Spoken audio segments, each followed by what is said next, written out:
Good evening সবাইকে।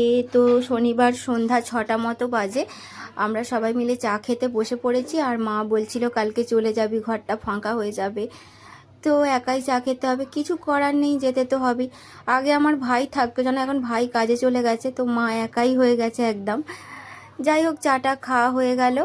চাটা খাওয়ার পরে আমরা সন্ধ্যাবেলায় চলে এসেছি ওপরে, মা সন্ধ্যা দেখাচ্ছে।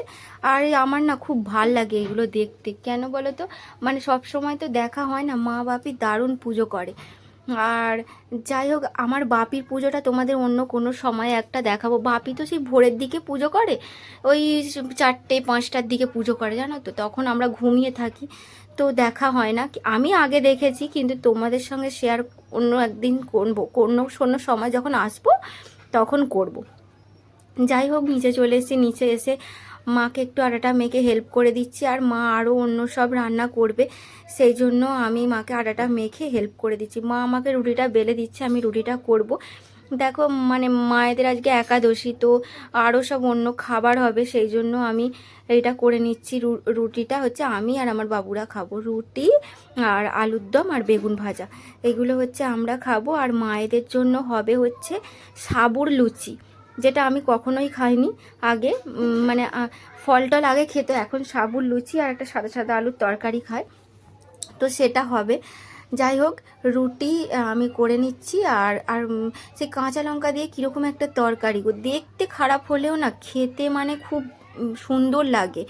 তো যাই হোক, রুটিটা করাই বৃথা, কেন বৃথা তোমাদেরকে পরে বলছি। যাই হোক, দেখো এখানে দেখলাম ছেলেরা খেলছে, এই পুতুলগুলো দেখছো তো, এই পুতুলগুলো আমি যখন প্রেগনেন্ট ছিলাম না, আমার হাজব্যান্ড মানে একটা মেলা থেকে আমাকে এই দুটো পুতুল এনে দিয়েছিল। এখন পুতুলগুলোর অবস্থা দেখো, হাত নেই, চুল নেই, কিছুই নেই, পুরো মানে ন্যাড়া ট্যাড়া করে, আর এরা দুজনে নিয়ে খেলা করে। মানে আমাদের ফ্রিজের মাথায় এগুলো সাজানো থাকে, এইবারে এসে না পুরো পুতুলগুলোর অবস্থা একদম খারাপ করে দিয়েছে।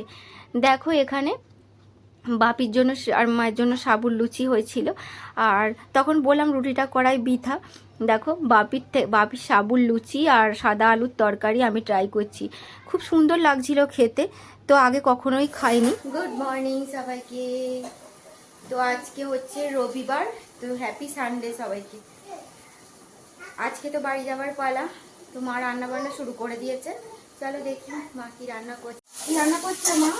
বেগুন ভাজা হয়ে গেছে, হ্যাঁ, এবার করলা আলু ভাজা হচ্ছে, হ্যাঁ, ডাঁটা আলু পোস্ত হবে, আমি দিয়ে পোস্ত হবে, হ্যাঁ, আমি চাটনি, হ্যাঁ, মাংস। আজকে তো ঘরে চলে যাবার পালা, খেতেই হবে, বলো, বাড়িতে যেতেই হবে। তো এখানে চলে এসেছি রান্নাঘরে, তোমাদের কি কি রান্না হয়েছে দেখিয়ে দিই। এখানে আলু ভাজা, বেগুন ভাজা, করলা আলু ভাজা, পটল ভাজা, এখানে ডাঁটা আলু পোস্ত হয়েছে, আর এখানে মাংস, আর ওখানে হচ্ছে চাটনি। আর এখানে তারপরে বাপি কাছ থেকে চলে এসছে আইসক্রিম আর লস্যি নিয়ে, আর নাতিরা তো খুব হ্যাপি, সেই জন্য দেখো এই দেখো নিয়ে চলে যাচ্ছে। আর এখানে ভাত খেতে বসে পড়েছি, তো একটু পরেই বাড়ি যাব, ভিডিওটা আর বাড়াবো না। যদি তোমাদের এর মধ্যে কিছু ভালো লেগে থাকে প্লিজ লাইক করে দাও, কমেন্ট করো, শেয়ার করো, ভালো লাগলেও বলো, না লাগলেও বলো, তবে আমি তোমাদের ইচ্ছা মতো তবে কন্টেন্ট আনতে পারবো।